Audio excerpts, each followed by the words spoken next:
It's time for Declare Your Independence with Ernest Hancock. Believe me when I say we have a difficult time ahead of us. But if we are to be prepared for it, we must first shed our fear of it. I stand here without fear because I remember that I am here not because of the path that lies before me, but because of the path that lies behind me. I remember that for 100 years we have fought these machines. And after a century of war, I remember that which matters most. We are still here! Tonight, let us make them remember we are not afraid!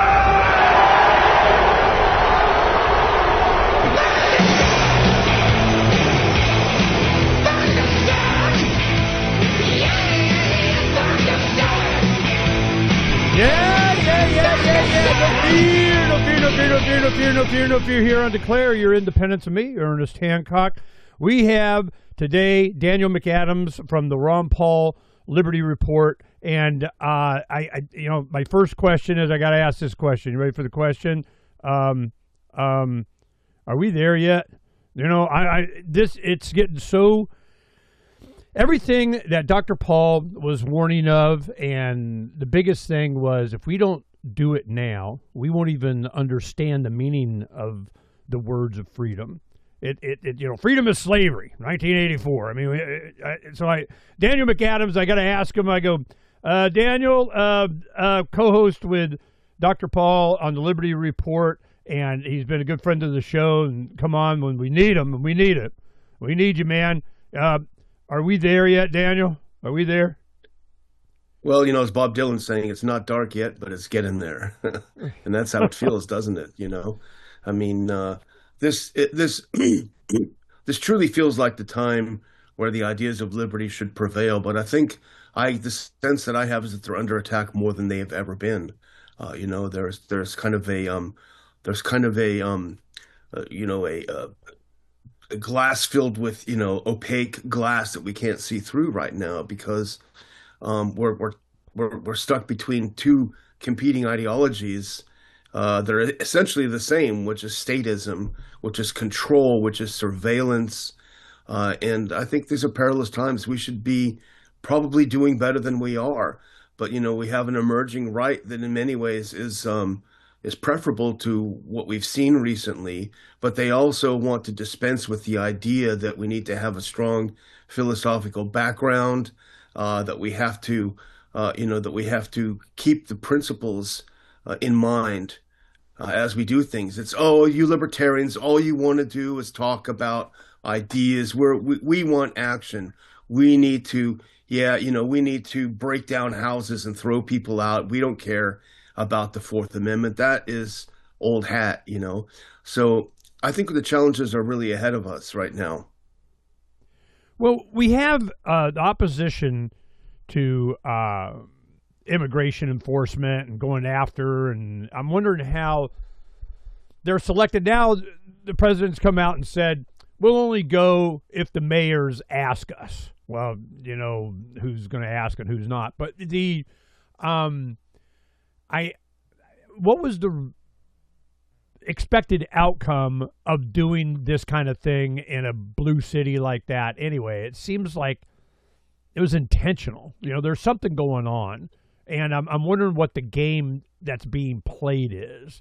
Is he just trying to flex his president muscles? The same thing he does in Venezuela or Iran or something domestically? And where's the, principled support? And this is what happens when you have Marjorie Taylor Greene, insisting on Epstein file release and that kind of stuff, and President Trump calls her a traitor. Then he goes after Massey, of all people. When he did the Massey thing, it's over. That was, man, you're not going to win that one. And it doesn't matter even if they get him, primary him. Israel throws all kinds of money at the campaign to get Massey out and so on.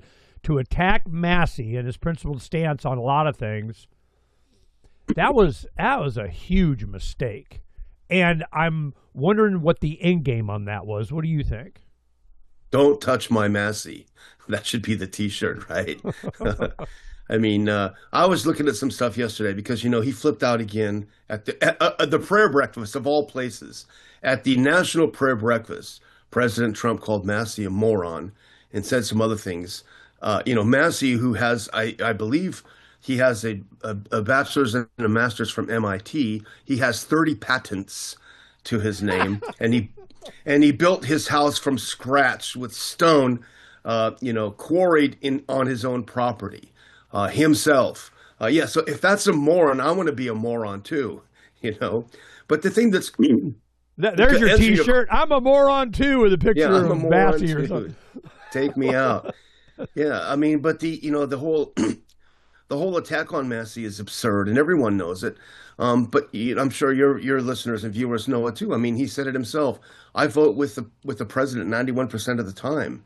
The other times that I don't are for very specific reasons. And actually, I was just looking up here, Heritage Action, which I don't use as my gauge with whether something is good or not. But nevertheless, if you want to do mainstream conservatism, they said that Massey has a lifetime conservative voting score of 83% compared to 64% of the average House Republican. So it's his actual conservative, even by the measurement of Conservatism Inc., is better than everyone else. But he votes against things like the omnibus that we just had a few days ago go through. He voted against the rule on that because it's a crap bill. It's Biden-level spending. And he had a great thread on X that he put out and just went down the bill of particulars, why he voted no. And I'm just looking at it now, $5 billion in welfare to illegals. Wait, hold on. I thought Republicans didn't want that. $350 million to the National Endowment for Democracy, our regime change operations. $3.3 billion to Israel, and then they put another $500 million on top of it, little cherry on top of that one. $1.5 billion to Egypt, $2.1 billion to Jordan, and $700 million to foreign AIDS and HIV. So that's just, he just said there's plenty more, but that's enough to digest. So that's enough for anyone who's remotely conservative or libertarian. They should have all voted against it. So they don't want him to be conservative. They want him to do whatever the president says. They don't want to have Congress as a separate branch of government. I don't think the attack on Massey is as much Massey as a message to everybody else. This is, you get in line, or I'm going to call you a moron or a traitor or whatever. But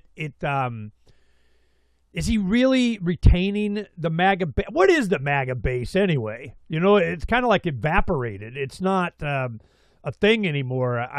We're seeing the real Trump in his last term that he's going to have, and then pass it on to whom? What? JD is, Palantir surveillance. I mean, this is so bad on so many levels.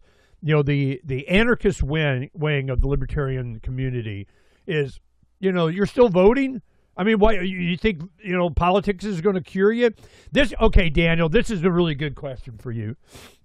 After the 2008 election cycle, which we were heavily involved in, what happened was, a lot of the people come to me. The Levolution started here in Arizona. And they go, well, we're going to get in, Ernie. I go, you got to do it. Go. Because you need to see the sausage made from the inside.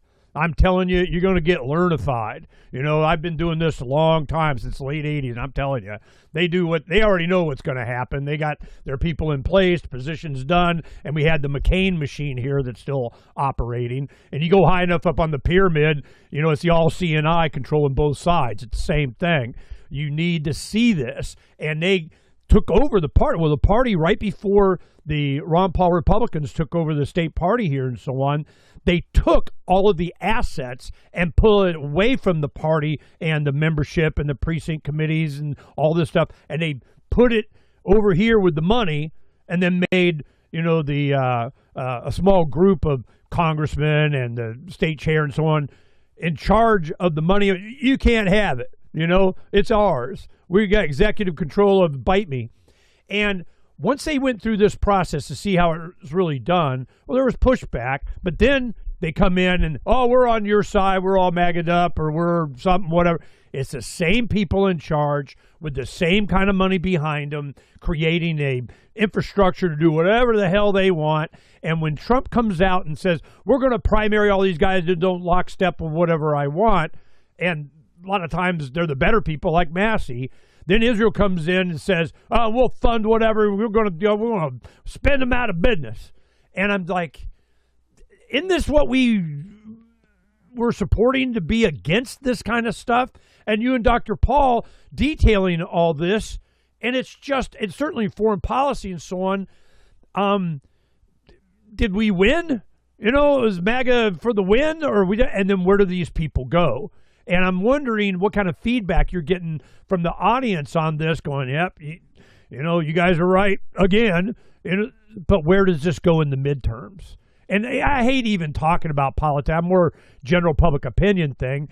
But you would think it'd get manifested in vote totals, but they're so rigged. I live in Maricopa County. I've been screaming this for decades. I'm going, man, they're just picking. I'm telling you, you are not in charge. This will the people thing is BS. So the midterms are going to be, they're going to fix the election process. Do we even have a voice, or are we done with politics? We're just done. You're still voting? How far off am I, Daniel? Yeah, I mean, even if they do fix whatever is wrong, you'll get Tweedledee instead of Tweedledum, or vice versa. There's no difference between the parties on really important things. There's no difference. It's all theater.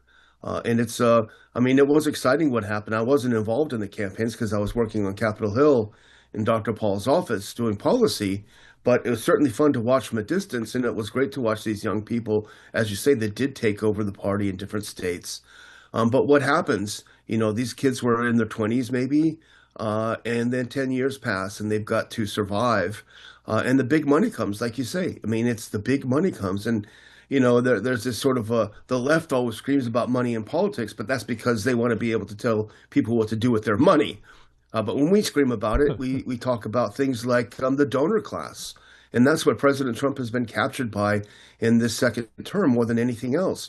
He has a woman whose husband made a fortune ripping people off in Macau or something, some Chinese colony in a casino. And she comes out and says, okay, here's $250 million and here's what I want. And she gets it all. And there are other people like that too. There are people that will give President Trump $200 million and then by way of, favorable contracts, they'll walk away with a couple billion. People like Paul Singer, who bought up Citgo, remember, pennies on the dollar, and then he got Trump to go in and take over Venezuela, essentially take over the oil, and now he's going to make a big profit. So the corruption is so deep, and that's not without even looking at the Trump family itself, which is making a fortune off of this presidency. So the rot is so deep, and I think you're right. People have just given up. Those people who were in their 20s are now, probably approaching 40. They've got children. They can't get involved because they can't get ahead in the economy.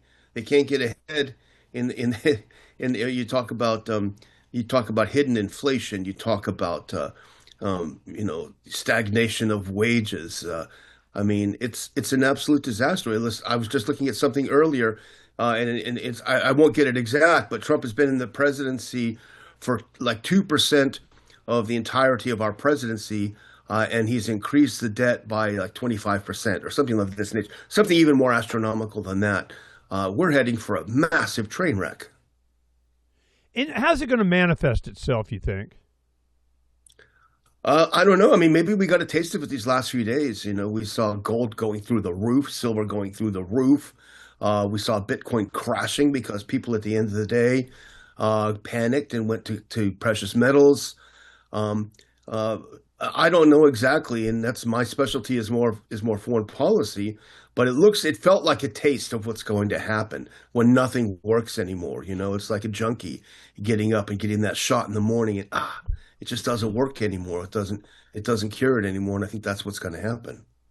We had just the last couple of days this meeting of 50 countries. Marco Rubio hosts this thing. You get all these countries around the world coming to Washington, D.C., and J.D. Vance gets up and does the, we're going to have a, strategic metal committee or something, whatever, and they're talking silver is what they're talking about, but it's all metals. It's all rare earths. It's all, and it goes to China and it stays there. They're not exporting anymore. Whatever mining stuff you want to refine, it comes to our 70-80% of the refining and it stays here. We're powering our Samsung EV batteries, BYD car, whatever, solar panels, and you don't get none. So then you get up to like $130 an ounce, and then it's like 80 in America. And it seems like 70 is the new 30 now. I mean, it went down, it crashed to 70. Well, most of us buy it in the teens or something like, oh yeah, I'm really butthurt. But the thing that it's so manipulated, and that's being exposed. But then when you got the government coming in, the Pentagon, buy it all. We're investing in mines. I read this, I do an AI search and kind of you'll give me other details and whatever, and my grok doesn't lie to me. The lying bitch promised that it wouldn't lie to me anymore. So I'm just like, I got a little bit better one after hours of cracking it. But it was this big push for a trading bloc among allies, and I read the summary of the meeting that they had, and there was no dissent from the people that are, countries represented there. There was no pushback. Oh, yep, we're going to have a trading block of, metals. It's East versus West, and there is no arbitrage anymore to keep the world price down. So it just sucks it out of the U.S. and goes to China where it's treated better. So this is happening right, not later. As I read this, I was reminded, I'm going, wow, if I wasn't so tired, I would have watched it last night, but I'm going to take advantage of the opportunity to watch Atlas Shrugged Part 1 again. I wanted my wife to see, I'm going, you've been immersed, it's been years since you watched that. And, of course, we read the book, but the point I'm going, you need to see this. What they're doing, the price controls, the investment into mining companies, the subsidy of blah, blah, blah. This is Atlas Shrugged. And I remember when I read it in 94, we were in the last 80 pages or something of the book. We're in the last dozen pages. I ran it's a character thing. It's an ethics thing. It's a fight. I left the Soviet Union. I know what happened. Let me tell you, you got it right here in River City in the 50s, and it's playing out right now. It's like reading Revelation. You read Revelation and Atlas Shrugged, you go, yep, I get what's going. Here it comes. So this committee, and wage and price controls. That's what started the Libertarian Party when Nixon, did all his crap and getting off the gold standard. We're watching it right now. Trump's not principled. He doesn't understand. He doesn't care. It's art of the deal while Xi's reading Art of War, and I'm wondering, do you guys comment on, are you seeing this happen, this collectivist control? We got a lever and buttons and slides and dials that we're turning and pushing until they can't, and they meet physical reality. What's your opinion on this Strategic Metal Committee? What does it represent? Well, it's not just that. I mean, the entirety of the U.S. economy is moving toward this sort of public-private partnership. Remember when Donald Trump announced, yeah, we're going to take a big stake in Intel. Who's we? What are you talking about? And that's not the only one. There are plenty of companies like that he just wants to take a big stake in. The Venezuelan gold, Venezuelan oil. He sold the oil and from what I understand, moved the money to someplace in Dubai. Well, you can't do that. Thomas Massie said that's unconstitutional. Congress controls the money. You have him expanding his real estate empire to include the entirety of the U.S. economy, putting it all under the control of the U.S. government, and that's definitely the opposite of what we should be, working for, what libertarians are working for. Because when they're ready to put the squeeze on you, one of the things that Thomas Massie tried to zero out of this stupid omnibus was a ban on creating the digital currency. National digital currency, because that's how they're going to grab you by the you-know-whats, and you'll be debanked or you'll be whatever. I mean, Thomas Massie would wake up and, at the gas station trying to get gas and his ATM card won't work. And then the rest of us who supported him will be that way, central bank digital currencies. So we're moving. Dr. Paul, he doesn't like to say it on screen because it's an overused term, but when we talk in private, he said, this is fascism. This is what we're on. I'll call it collectivism on the screen for people to understand it, or corporatism for people to understand it. But make no mistake, this is fascism that we're moving toward. You know, the definition of fascism as I understood it in grade school, and then when I become aware in economics, and my father's kind of got me into being an activist in the late 80s, was I read the Omnibus Trade Competitiveness Act of '88, and I'm going, before I even heard the term New World Order, I could see what was going on.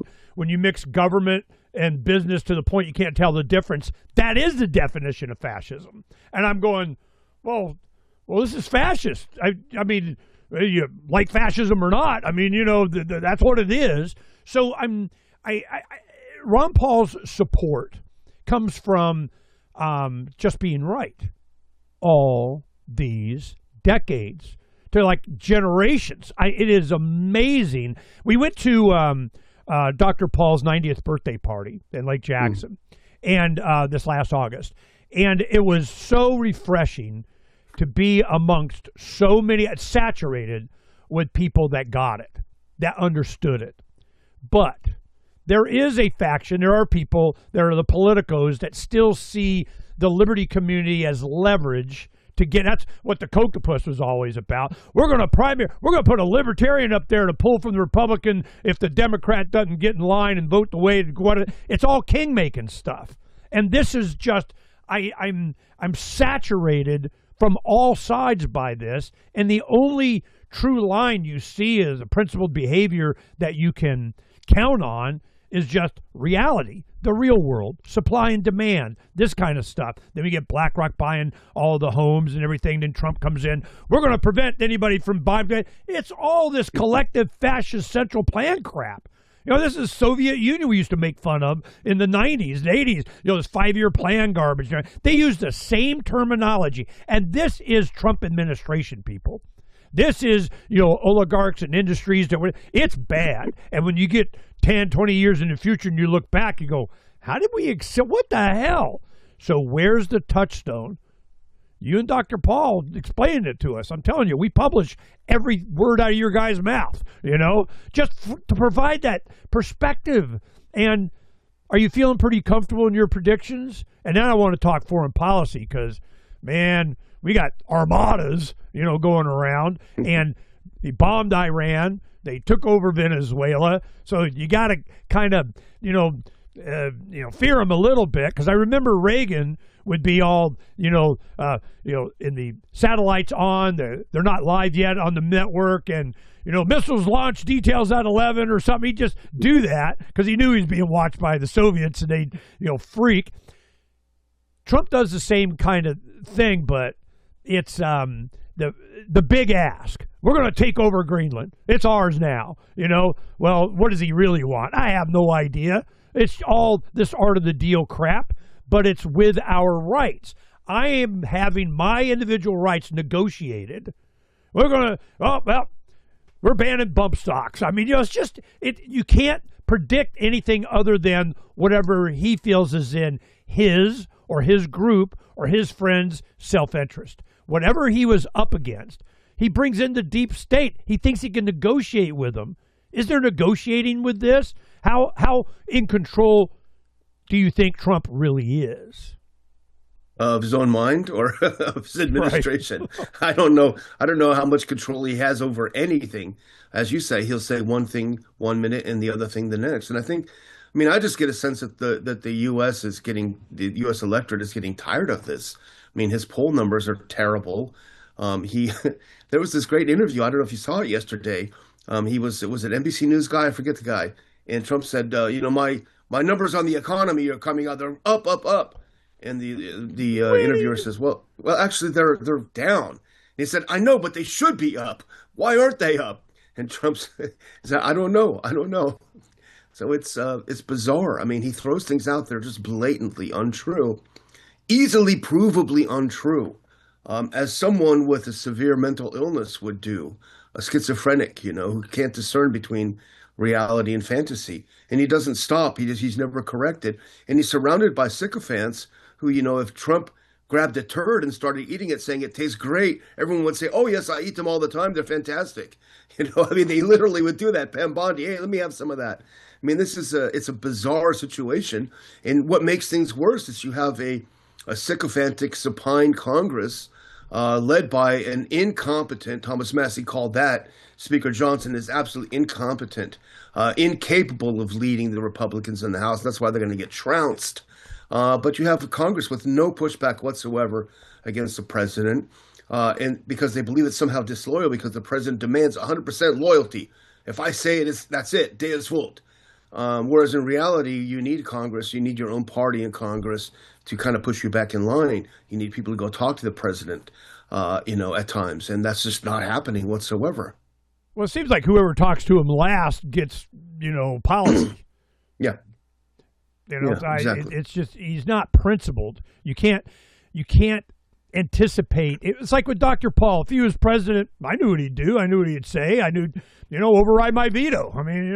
I got a pen. But the support for Dr. Paul generally, as the a lot of people now. It's been 15 years since the first revolution, and a lot of people, Ron who? I don't know what you're talking about, Now, of course, people our age and older, they remember. What's the legacy? What's the influence Dr. Paul has? Who's being sought, to get his endorsement or his counsel? Are they just ignoring him, and it's just people that want the truth, or is there any influence in Congress there? Well, I think that people do come to talk to him. I don't think I'm speaking out of turn when I say a couple of years ago, when RFK was running, his running mate, Nicole Shanahan, came and had a meeting with Dr. Paul, private meeting, and asked him a lot of questions. They spoke for over an hour, and Dr. Paul was enormously impressed with what her level of knowledge and understanding and the trajectory of her philosophical, transformation. A few years before that, Tulsi Gabbard came and talked to Dr. Paul for an hour or so and asked some very specific questions about philosophy. Now, I don't know where that's going. If anything, she may have gotten herself in a corner with what. Well, she spoke at she attended his birthday party. Yeah, exactly. That's pretty amazing. So I think people still do that. We still have requests for Dr. Paul to endorse candidates. I've got 2 or 3 right now that I'm going to talk to him about. But you're right. People do move on, and that's the problem with the campaigns in general, because they're such a finite beast, right? That they suck all the energy out of the room, and that also means fundraising energy as well. And when that's over, the campaign's over. Well, people don't really want to go in for the long haul. At the Ron Paul Institute, it's always very difficult to raise money. It's just a fact, because we're in the education business. We're in for the long term. We're trying to get the next generation of young people interested in the ideas of liberty and freedom. And people, it's hard for them to see beyond, election cycles. So, on the one hand, his campaigns were fantastic because they exploded these ideas onto the scene, but they have to be nurtured and continued, and that's the more difficult part. That's where I delve, is in general public opinion. I've always used campaigns, as a libertarian, winning's not really an option, The main thing is to change general public opinion, to inform people, to do what you guys do daily. And I want to get in, well, I do want to talk about a project that we're doing, Beware the Ides of March, and I know you guys will be in on it, but I want to talk about Iran first. The armada that's going over there, the likelihood of, are we going in a Middle East war again? They're setting it up, and, we're going to kill this guy and take out this, and I already did a president leader of this is damn. You look back in history books at what's going on now, and you go, what the crap? You have, James Corbett does the World War I conspiracy, and you get, how and why big oil conquered the world, and how you get this history, and it's the same people, same groups, same entities, same families that are doing the same. Then you get the Epstein file release, which is probably Patrick Byrne saying that's half of what, is coming out. Oh my God. And it is so confirmation of what's going on or what's happened. What do you think's going on with this Iran thing? What's the play there? Well, the latest I saw this morning is that they met in Oman today, and and apparently this first round of indirect talks went fairly well. But Iran, I think, has because of what happened last time, what happened in June, they were about to go to the negotiating table, and the Israelis did a sneak attack on them. So they're not going to let that happen again.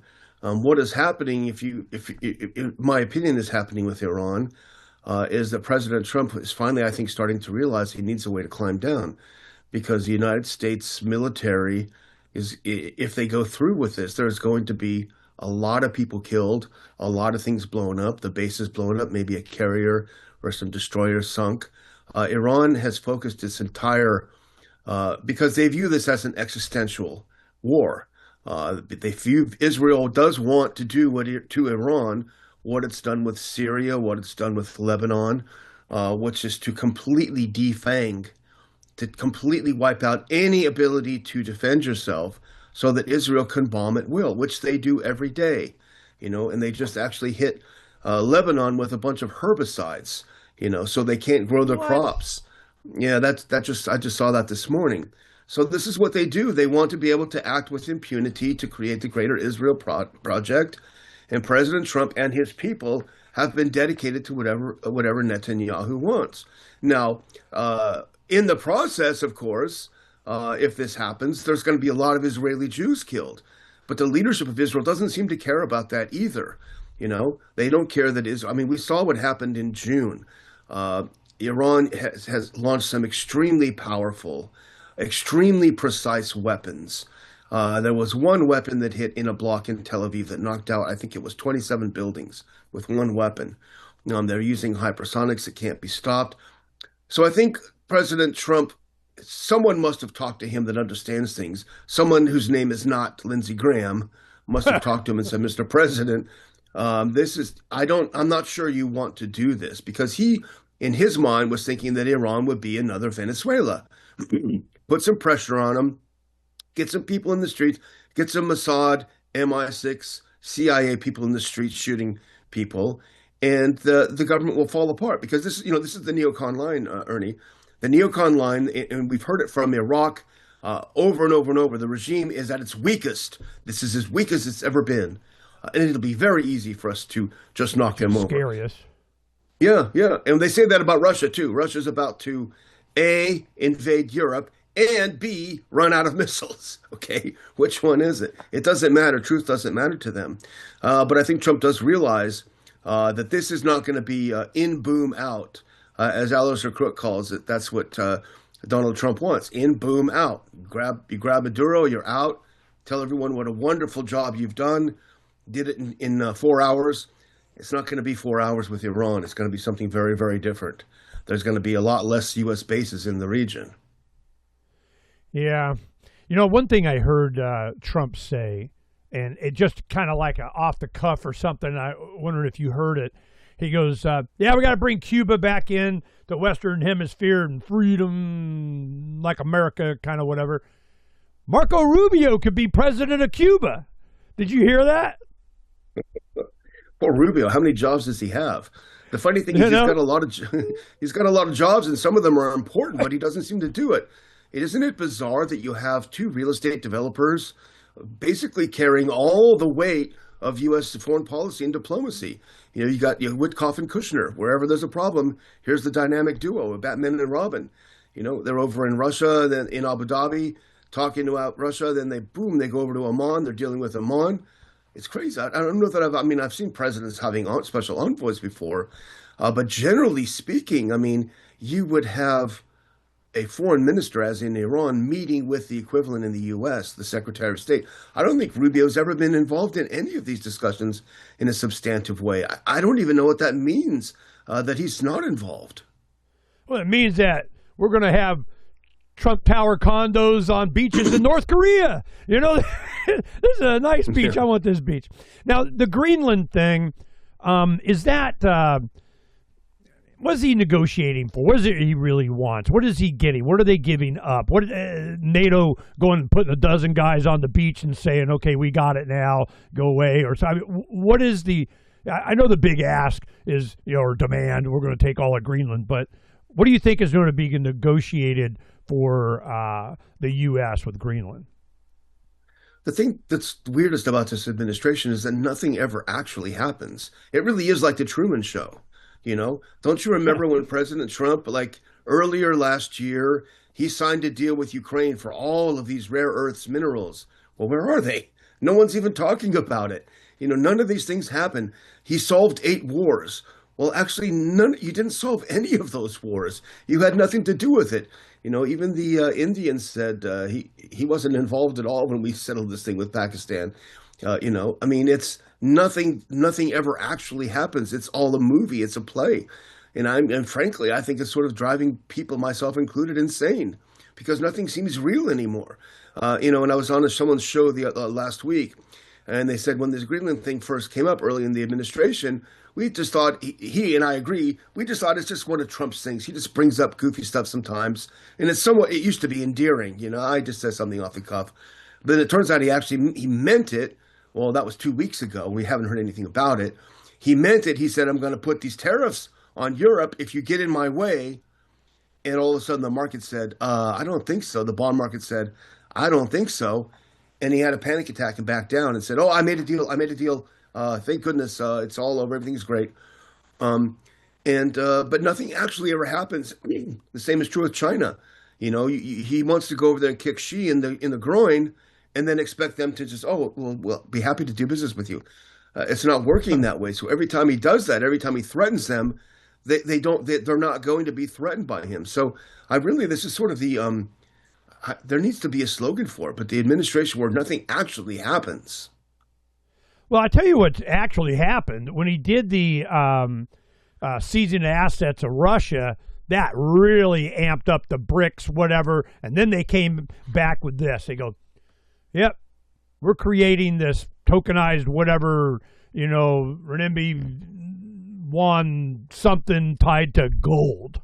We're gonna have it back." By Trump, we're going to do a goal, and we're exiting the SWIFT system. We're getting out. And they're like, whoa, freaking whoa. The petrodollar is king of the water. Then Saudi Arabia is, trading with other people. You get, I remember when India bought like $200 billion of oil in gold from Iran. I mean, this is years ago. The cracks are becoming canyons, and there's really nothing other than bluster and BS, and I got F-35s. So I'm just wondering where this ends. He's going for what they always go for, one more election cycle. They're trying to Band-Aid it over to the neck, and then sooner or later, we're not protected anymore. And I'm wondering how legitimate is the BRICS in their threat to go to a gold-based unit? What do you think? Well, I think one of the just to go back a little earlier in what you said. I mean, I think President Putin himself says it of Russia. Himself said it. You've over-weaponized the dollar, and now you're concerned that nobody wants to use the dollar anymore. And this is you can't blame all of this on Trump. This has been administration after administration. They believe that being the reserve currency of the world, they've got this special weapon, they've got this special goose that will continue to lay golden eggs, even as we strangle the goose, and start cooking it in the pot, and it doesn't work anymore. You've done this. You've made this happen. Oh, Russia and China are getting together. That's terrible. Well, why did it happen? You forced them together. You sanctioned the hell out of both of them. You blustered at both of them. And it's not just this administration, but this administration is certainly continuing it. And that's what you do. And so I'm convinced that that there's a lot more attention being paid to BRICS among people that count, people in power in the U.S. than a lot of people understand. And I do think a lot of our South America policy is designed to set that up as a beachhead to stop the advancement of BRICS, because there was a lot of interest in BRICS in South America, obviously Brazil being the prize, the largest country, a large economy.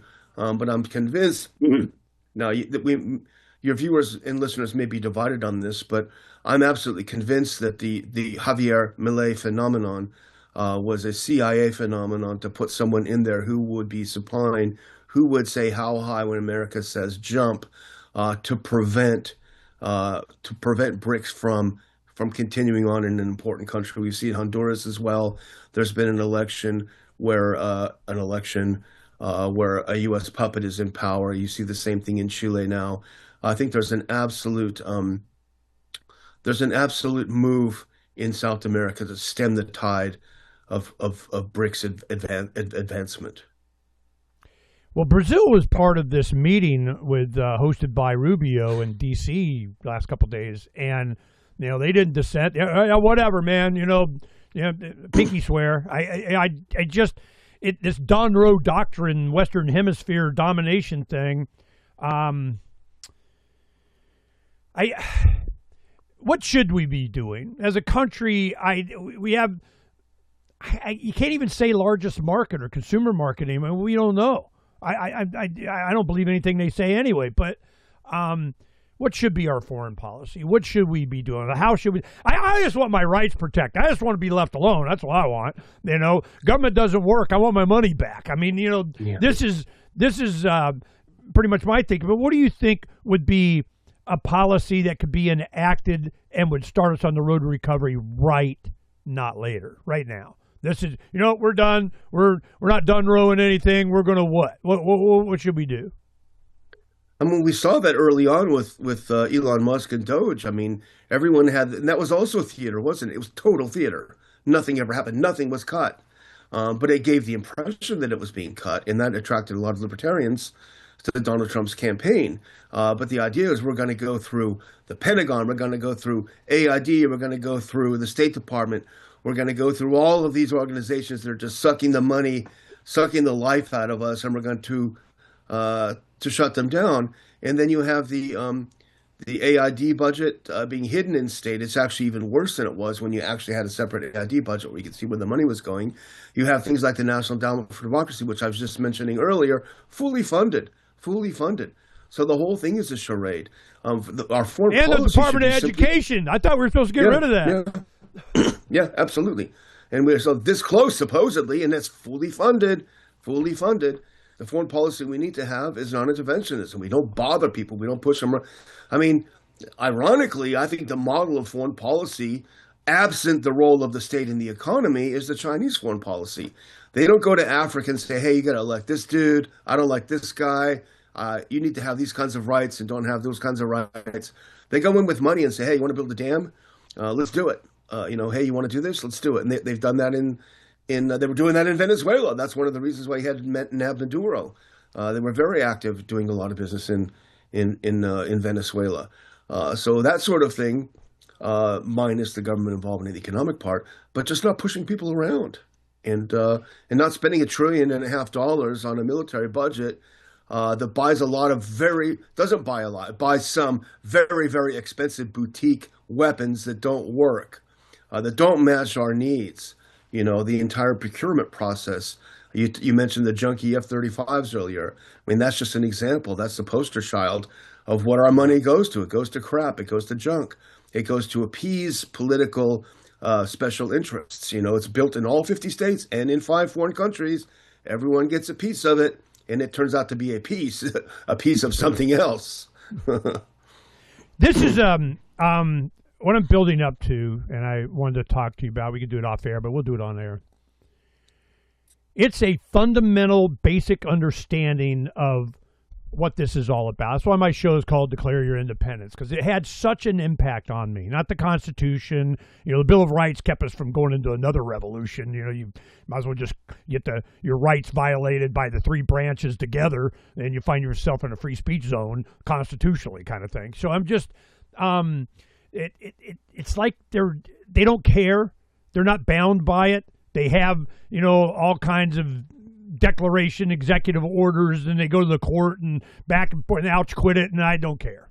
I'm way past caring. But I do care about my family. I care about my community. I care about, the future for my grandchildren. I care. And this is motivation why Don and I do a lot of this stuff. But I can see it's foundational. When I talk to people, I always go, why? A lot of people, I go, why did you do that? Why do you care? Why are you a freedom-oriented individual? Where did that come? Well, I read this book and Road to Serfdom and, Ron Paul's book or Rothbard or something. I get it. I'm, Ayn Rand up, whatever. Uh-huh. Why? Why'd you read that book? What grandma, what parent, what uncle slipped you something? I mean, what happened? And it kept coming back. Overnight, I was talking to a young man in November, December, from Uganda, and freedom guy, and he answered this. I go, but why did you read? It was a Philosophy of Liberty video, that old video by Ken Schoolin back in the day. I'll show you. I'm sure you remember it. This. Do you remember that video? Yes. Well, it's translated into like 50 languages. What we're doing is we're putting all the languages onto libertas.earth, as a root for liberty, and we're putting it in every language on interplanetary file shared IPFS, so it can't be censored or deleted or deplatformed. We're putting the QR codes and link to it, whatever, and making it an activist hub for, and this is the Adventures of Jonathan Gullible site of Ken Schoolin. Now, we had Ken on with James Corbett and I. We do a show every other week for years, and we are launching this again as an activist tool like we did the Levolution. We're going to give peer-to-peer activist people the opportunity to curify their woke nephew or something. We're trying to penetrate into what is the philosophy of liberty, self-ownership. You have to get fundamental and basic. And I want to tell this one story that really encapsulated it. When we had Ken on talking about where this came, because we used it as activists, forever. You go on a search and it'll say, yeah, it's been seen 15,000 times since 14 or something. I'm going, man, that thing is way older. What, garbage in, garbage out. Yeah, I don't know nothing. So what we did is we take this. We don't even care about the metrics. I don't want to, we just put it out there. The Levolution, the spontaneous order of sharing basic fundamental information about what this is all about. And what happened is when Ken went to the right after the Soviet Union fell in 93, I think it was, 92, 93. And one of his travel guide, his translator that he was with, thought this book was awesome. This is great. Soviet people, they just came out of communist, whatever, they don't know what the hell you're talking about. We got to translate it into Russian. Well, that guy is now a billionaire grocer. There's that. Well, what happened was, he goes, but the people, like now, he goes, but the people, they just came out of communism. They don't know property, life, liberty, property, they don't know what the hell you're talking about. We need kind of a primer for them to understand even the book. So he wrote this, and then a young activist went by Lux Luker in Canada, and he helped us later on our show in 03 and stuff. He's just one of those geek guys that was a libertarian. Where can I put my effort? He made this with a flash animation back in the day, which was like damn back in the day. And he did this, and it was translated into Russian. And that was the first language. Why? So they understood what Ron Paul's been talking about. This had to be a fundamental base understanding of you own yourself. You're not born a slave. So we've used it in the past. We did Arab Spring. We dumped thousands of DVD copies in their PAL format there for they can watch on Tahrir Square during Arab Spring. Then we get, DDoS attacked by Mossad out of Germany and whatever, hilarity ensued. Then we've done it in Spanish here in Arizona. We know the impact. So we're translating it all into all the languages into a format that they can't censor or delete. Then all people around the world that we have contact with, we're launching this again as an individual, peer-to-peer activist tool of sharing the philosophy of liberty at a foundational, basic level. That is what we're doing. Beware the Ides of March. And there's nothing anybody has to do other than just send the links. You know, here, peace out. Get that woke nephew curified, you know.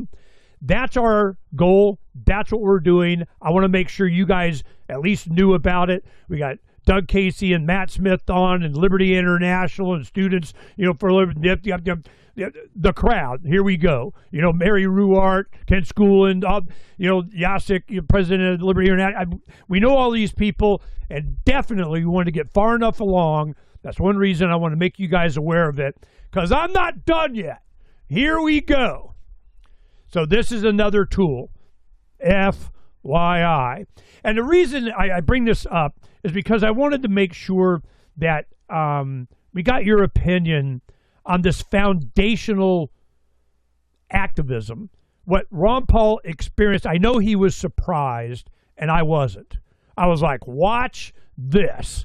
Levolution. In the beginning, March 29th of 2007, he came to Phoenix, launched his campaign. We met him at, you know, Sky Harbor International. And I got some pushback. Revolution? I don't know, man. That's kind of, you know, a little edgy when I'm going, are you freaking kidding me? You know? Then it took off. I see the same thing for this. I'm all about timing.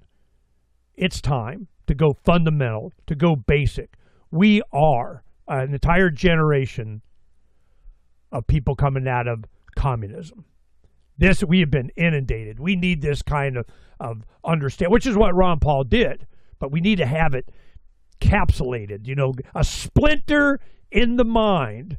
What are your thoughts? Yeah, I mean, I'm happy. I happen to be more of a nationalist than internationalist, and I would rather see these ideas take hold in our country first, and that would be my focus. You know, I mean, young people are being attracted to ideas that are antithetical to liberty in many ways. There's the appeal of socialism. There's candidates who are excellent candidates like Mamdani in New York. I mean, he walked the walk in terms of walking the streets. But unfortunately, what he was selling to us is a poison, you know. So you have that problem. I mean, that's why we focus a lot of our efforts. And I wish we had more, if we had more resources, we would focus more. But we do the Ron Paul Scholar Seminar every year where we bring young people in. And we don't just talk about liberty. We talk about, you know, we talk about a lot of foreign policy and civil liberties. You know, we've had Judge Napolitano as a keynote speaker and Thomas Massey as a keynote speaker. I mean, I would love to be able to do those times 100 or times 1,000. You know, the Mises Institute does their Mises University in the summer. Yeah, I mean, I think it's great for other people around the world to wake up to the ideas of liberty. But I mean, I'm more of a Stalinist than a Trotskyite, right? I want to have liberty at home first. Once we get that fixed, then we can, you know, we can export it by way of. This is the problem I have with revolutions and with color revolutions and things, is that you know, revolutions have to be organic. They can't be imposed from without.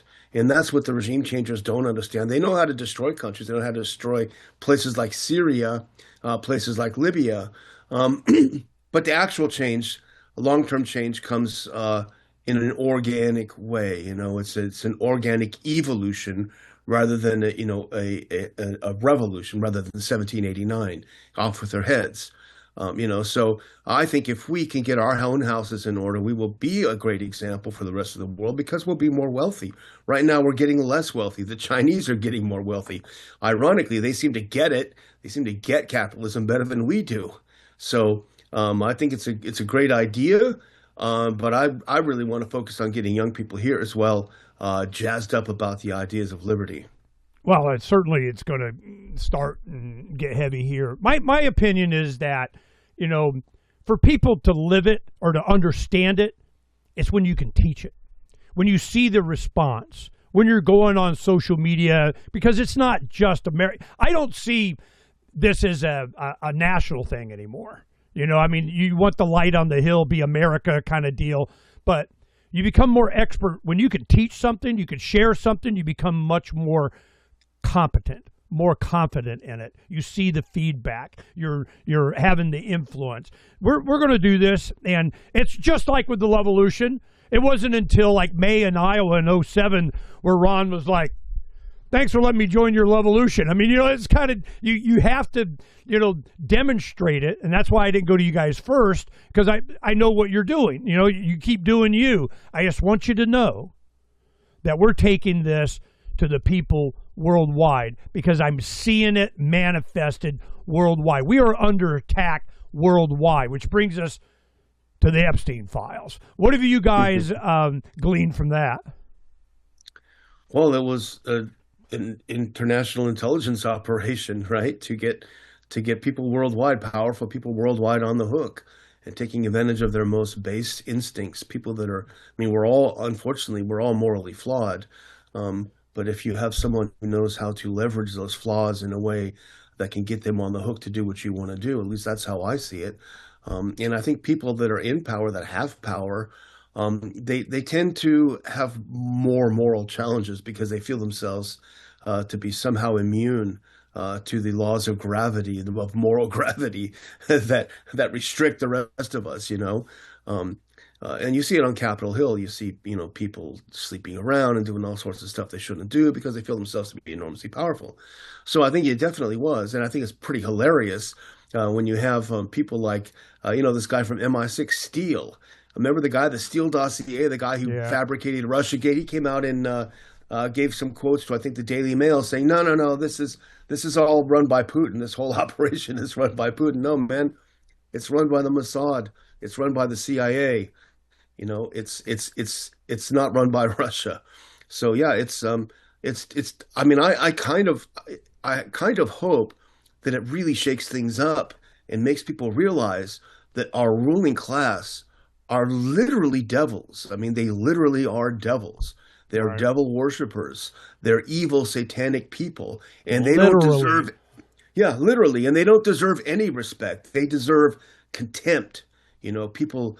Thank God. I mean, just the little bit that I've happened to see these past few days, because I try to avoid looking at it, but it is these people are beneath contempt.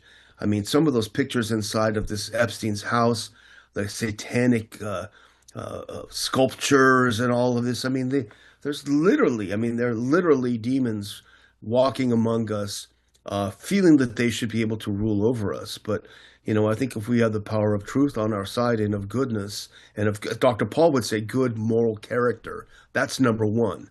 Good moral character. I think they can be defeated. I think it's a great opportunity for people of good moral character to demonstrate it right now. But when you got people of good moral character in Congress and they're called traitors and morons, what does that tell you about Trump? I just, wow. He's just like taking a 357 and pointing it at his foot and pulling the trigger, really? So this is an abandonment in my mind, more so than ever before, that this is going to be a political thing. It's a philosophical thing, and it's not just America. This is, people unite, in just a common understanding of what do you say you do here, And the two speeches that Trump gave to the United Nations in his first term, I thought there was one, and I went back and watched. Okay, and I watched it now. I go, that wasn't the one. He did it twice, and I thought they were good. He's like, you take care of you, you go be, Yemen first and China first and Russia first, and be America first and peace, And I'm going, cool. That's a good idea. Did. Nope. Here comes the third rail Israel. We got something, and I'm just, you can't understand what motivates him, other than winning, whatever the hell that is. Make America first. And from the beginning, America what?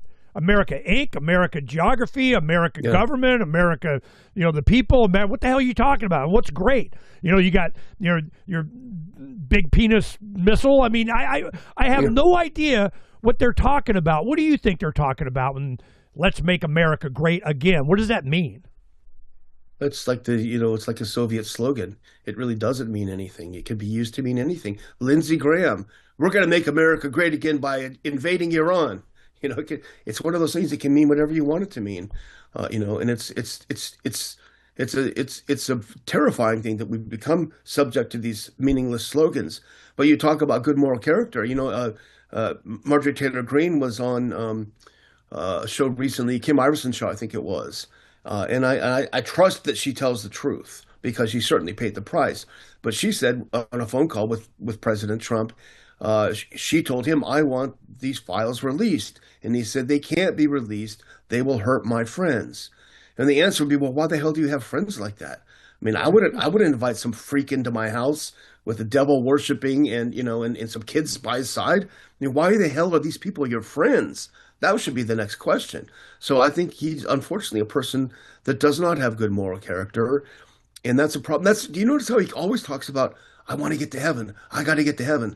I think there's something inside of him, whatever, if you're a religious person, whatever, there's something inside of him that's telling him that he's got this problem, but he can't quite let go of these demons, these that he has. And I don't want to make it too religious, but you know what I'm saying. I mean, he's got that spark somehow of wanting to be a good person, as I think we all have, but he has these other things. My friends, these are my friends.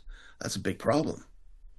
One time I was talking to Courtney Turner. She's another talk show host. Her and Patrick Wood wrote the book about technocracy, a new book that they're highlighting that. And after hours, she was talking about a lot of the censorship that's going on. I'm sure you guys experience. And how do you break free? I go, I don't even try. I don't care. I just put it in the formats that they can't censor on own servers or IPFW, whatever, and they can suck it because we're chronicling for the future anyway. And off camera, we were talking about the elites and they're wanting to live forever and they're, all this stuff in the Epstein files that comes out that these guys, we should rule you because you're letting us, and so because we can, and they're looking for life extension, all this other stuff. And I remember her husband off camera, he's like kind of like her Donna is her husband, like, Donna does a lot of producing. And he goes, they're so afraid of hell, they want to live forever. And I went, whoa, that was, but you have to be afraid of hell. Are they? I mean, they're bucking for their front seat in hell, man. They want the stripes. And it's, when bad people doing bad things they know is bad, that's like the definition of evil. And you hear this pushback, evil, what evil? It's a gradation of evil of, whatever, I diddled a little boy, one time. Is that not really evil? Is the other evil guy? It's just this subjective layering of evil, and then it becomes normalized. And this dump of what we're dealing with, are you going to see anybody arrested? What do you think? I think probably at most there might be one scapegoat, but I don't see anyone being arrested. I mean, it's nice to see people like Mendelsohn over in the UK getting his comeuppance, and their government may fall over it, but no one powerful is going to be arrested. I mean, I don't think anyone believes that they will either. So it's the same with. With everything else that the Trump administration has claimed that they're going to arrest people for and haven't done it. I mean, I'm still waiting for lock her up Hillary. Right? I'm holding my breath for that. I shouldn't have held my breath. Will the Clintons testify? Do you think they'll really testify? I don't know. I mean, it seems like they've done a 180. I mean, they're certainly in the target range. So, I don't know. There'll be secret hearings we're not allowed to talk about. I mean, what kind of negotiations they're doing. I hope it's open. I mean, I need to get some popcorn and see what's going on. But we heard Donald Trump say yesterday, I'm really upset that people are saying bad things about Bill Clinton. I've always liked Bill Clinton. People on X were going, hold on, you love Lindsey Graham, you like Bill Clinton, you hate Thomas Massey, you hate Rand Paul. I mean, you're in with the wrong crowd, buddy. This is so bad. And we've done the Trump report for 10 years since going down the escalator. There was a Ron Paul, revolutionary Republican doctor friend of mine. Now, don't be a hater, Ernie, but Trump's going to win, and I want to do the Trump report every week. Absolutely. I can say you're still voting a bunch of times. You'll bring it. So we've been covering this from the beginning. In the last few months, he's totally changed. He's off the Trump train. We're done. It's just, but it took 9 years. I mean, holy crap. So this has been an evolution towards what you and I already know, it's broken, ain't going to get fixed until it resets or whatever, and they want the Great Reset, whatever the hell that is. And at the end of this Great Reset, yeah, we're going to have, the mark of the beast on our forehead or something. And you're seeing a lot of that too. It's like biblical what's happening. And I'm looking at what the response is of the people. And that's why we did, occupy the land stuff. We just moved out in the desert. That was the deal I made with Donna. At the end, we start, semi-retire and semi-on vacation. We'll go ahead and I'll build you a home, and then we'll insulate ourselves, produce our own food, source our own water, have our own electricity, whatever. So all of this stuff that's now happening to my friends and family, we're insulated from. But that doesn't mean we're totally insulated. And this is, it's scary. I speak at Anarchapulco in Puerto Vallarta next week, and it's good to be in these kind of crowds that people at least understand the words that you're talking about. But a lot of times they're always chasing the money. Instead of Bitcoin being a, digital currency that's free and no third-party risk and everything, and then they shoehorn it into the legacy banking system. I just had Doug Casey and Peter Schiff on last week. Peter Schiff's, yeah, we'll use blockchain. We're going to tokenize gold. I can do whatever you guys are doing, and it's backed by something. What are you going to do now? And then Bitcoin, and I told them, I said, you watch. Bitcoin, people went into Bitcoin based on the fundamentals that they taught, that you taught them. That's why Peter Schiff is so invited to all of these things, and he debated CZ, the head of Binance, and just kicked the crap out of him. And I think people are starting to realize a technology that's not backed by anything isn't anything. And I knew it was going to turn into GoldmanSucks.gov coin, and they did not disappoint. Now you got Sailor down, Bitcoin's, I don't know, 60 whatever thousand from 120 whatever before, and they're done. That is exactly what Schiff was saying, and what Ron Paul has been teaching his entire adult life. What do you guys see happening with the economics, Bitcoin, gold, silver? You feeling pretty good now? Well, I would defer to him, because he thinks about it a lot, and he thinks about cryptocurrency a lot. But he always likes to frame it into like support of competing currencies and alternative currencies, rather than to pick and choose. But I know that he certainly likes to have a piece of gold and a piece of silver in his hand. He's Yep. I'll tell you the kind of person he is. When my son graduated from college, he gave him a roll of silver dollars. And that's pretty generous. That's pretty nice of him. It's a wonderful gift. And my son the other day, he said, "You know what? That roll of coins was nice when I got it, but man, it's really gone up now." So it's I know that he likes to have something in his hands that he can feel and touch. I did that with my two daughters that got married, and it was a cut in my stack, but I gave them 300 ounces each. Back then it was, I don't know, $5,000 or something like that. I go, I'm not going to pay for a big wedding. I just want you to have this silver. And then they did whatever they wanted, and they had nice weddings. But I said, nope, I want you to have silver when you get a safe. And my sons-in-law, they went, boom, got it that day. Give me, So I'm like, all right, here you go. I got a call from my oldest daughter a couple weeks ago, and she goes, "Thanks, Dad." That was worth something. It's been so clear and obvious for a lot of us what's coming. This great reset they keep talking about.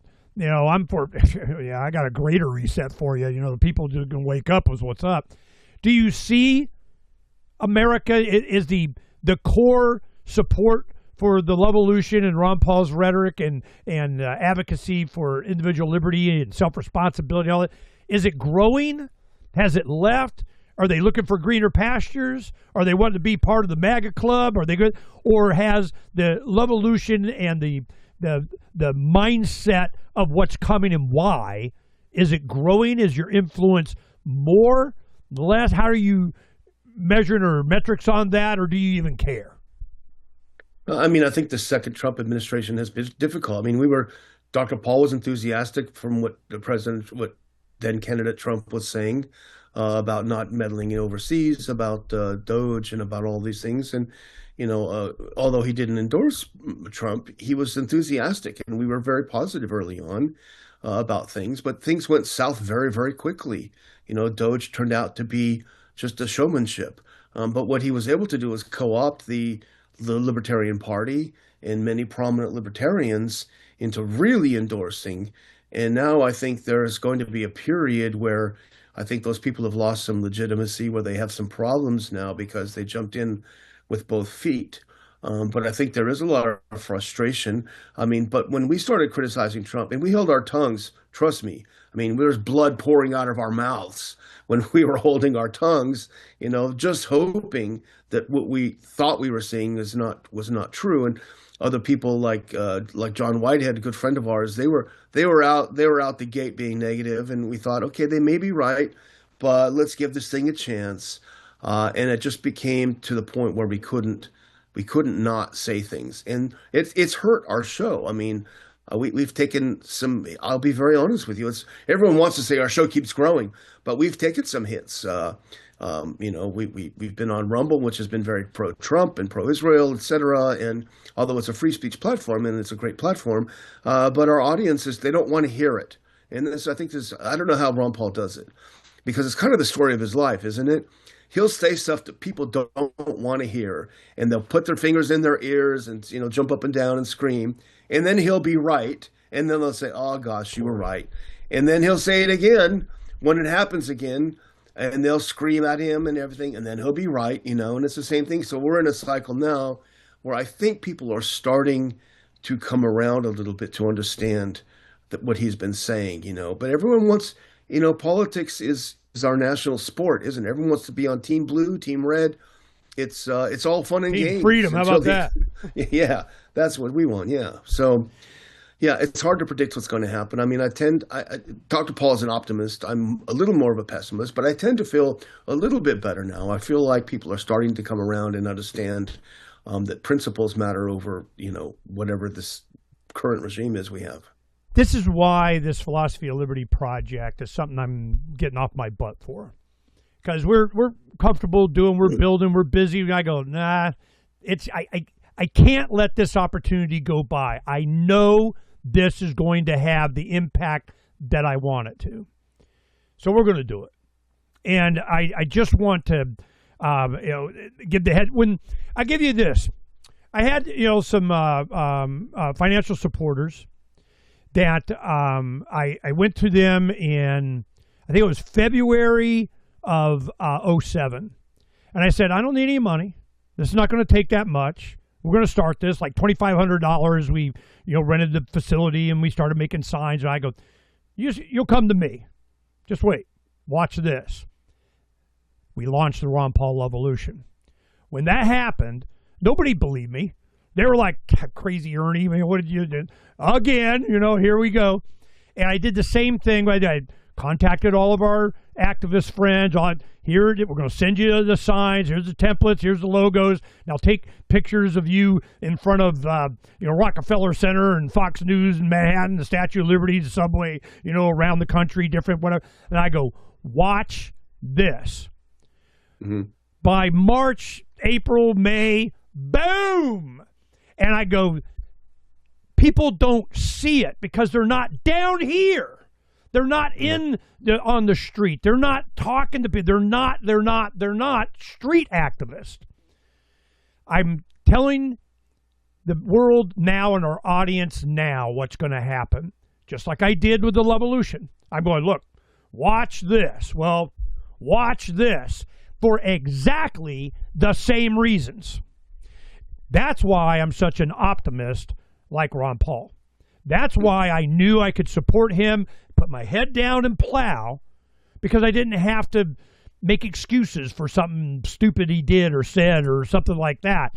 Yeah. He was principled, he was consistent, and even if you disagree with him on any particular item, he'd always back up his position with principle. This is why. You may disagree with it, but this is why, to be consistent with my principles, to get people to be that way, to get people to understand the basic fundamentals of economics, supply and demand. You don't belong, you're not a slave to fill in the blank.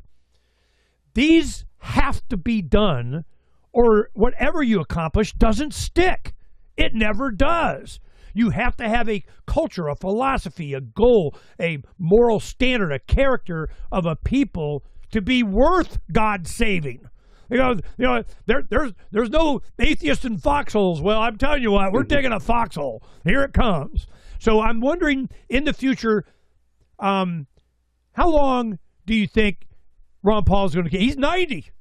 I mean, he's still there, man. He's rocking and rolling, whatnot. He must be getting all kinds of energy from validation. Validation is a freaking stimulant. I can tell you that. Yeah. So, how much longer is he? What's his plans for the future? The Ron Paul Institute, is it going to go to anybody or anything? He just go until the wheels come off? What do you think? Well, the Ron Paul Institute, I hope, will continue to maintain in his legacy and continue to put forth his ideas, and we're going to do a lot of expanding, I hope, but it always comes down to money, of course. But Dr. Paul himself, I mean, I've worked for him for 25 years. I mean, I sort of joked with my wife, I kind of know him better than her in some ways because we spend so much time together. But the thing about him is, even at 90, I have to tell him, Dr. Paul, I mean, maybe we shouldn't do 3 topics for today's show. Why don't we just stick to 2? Why don't we, let's just do he feels like if he doesn't give 115%, that he feels he's letting people down, And so he does a show every day. Right now, he's getting ready to do a show with Chris Orsini. I get Fridays off because they talk about economics on Fridays, and that's their topic, more. And I'm thinking right now, even though we're talking and my brain is now having to work, but I like having the Friday not having to do the show because it's very, very tiring. But for him, nope, he doesn't want to take a day off. Just wants to work and plow through it, and that's just how he is. He enjoys it. He literally enjoys spreading the message of liberty. That's his hobby. That's what he loves more than anything. So that's kind of how I feel. Yeah. This Donna, my wife, she goes, come here. And she's always, checking out your sites, Ron Paul Institute. I go to all the time. She goes to your podcast, and she goes, watch this. You guys changed your intro. It was like a rebranding, new show kind of thing. Tell us all about that. Yeah, we've been meaning to do that for quite a while, and thankfully we have Dan Smots is a great filmmaker, and we had Dan put together a new intro for us. And I think I like it. I mean, we just had that black curtain for the longest time, but we finally got some furniture. We got a kind of a, so what people see now has been updated. It looks more normal and real. Now we have the behind the scenes stuff we have to update, and that's the expensive stuff. But yeah, I'm really happy. We're both really happy with finally getting this thing, finally pulling the trigger and getting this thing together. Yeah, it looks great. It was, of course, it emphasized Levolution a little bit. We were happy to see that. The opener. The one thing, other issue before you go, is kind of, front of mind for a lot of people.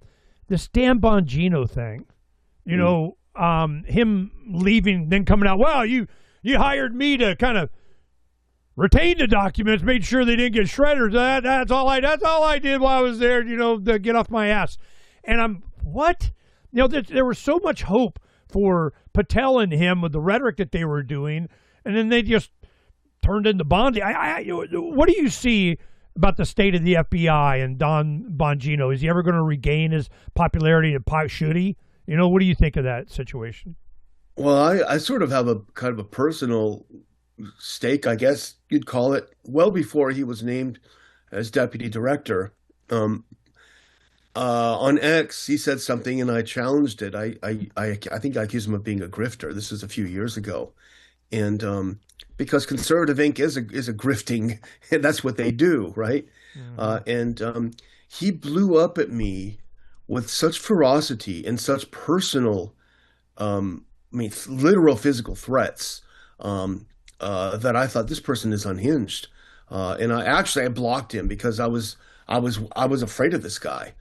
In the sense that anyone who goes that far overboard, like posting big pictures of me, talking about wanting to kick my my ass and all this sort of thing. It was really, really, really weird. And so when I saw him nominated to that position, I actually got even more scared because here's this guy could actually do something. I hope he forgets how pissed off he was just for calling him a grifter. Maybe I hit a little too close to home. But, I think if Dr. Paul were here with the two of us, I mean, he would say the right thing, which is we don't need an FBI. We don't need a national police force. We need to have less federal agents with guns. Remember that famous clip of him? I'm all for gun control, but I'm for gun control for the government, for federal agents. And that's what we need. I mean, we don't need any of this stuff. The future is going to be, there's been a lot of documentaries and movies about, activism, the Levolution, Ron Paul and so on. But I'm looking for, Ron Paul, the movie, Trump, the movie, compare the two. It's going to be, history's being written right now. There's so many mile markers in history that are being erected right now. And a lot of us that you need to be a little bit older to remember. I mean, hell, I remember when you didn't even have magnetometers to get on planes. I remember you could go to the gate. I remember you didn't have to get anal probed. I remember. Now you got to pay $45 not to get your iris scanned. I mean, it is just so bad. Oh, I'll tell this one story. There was a speaking event here at a resort that Ron Paul came in during the first campaign. And we were back behind the scenes, I was interviewing him, kind of this, that, and so on. And then it was done. He took about 3 steps away, stopped, turned back. Oh, yeah. And he wanted to tell us about his experience getting groped at the TSA. That pissed him off. He was, oh, hell no. Nazi Germany kind of crap. He was definitely incensed by what they're groping everybody and what they were doing with the TSA. I am shocked that the TSA still exists this long, that it's doing what it's doing.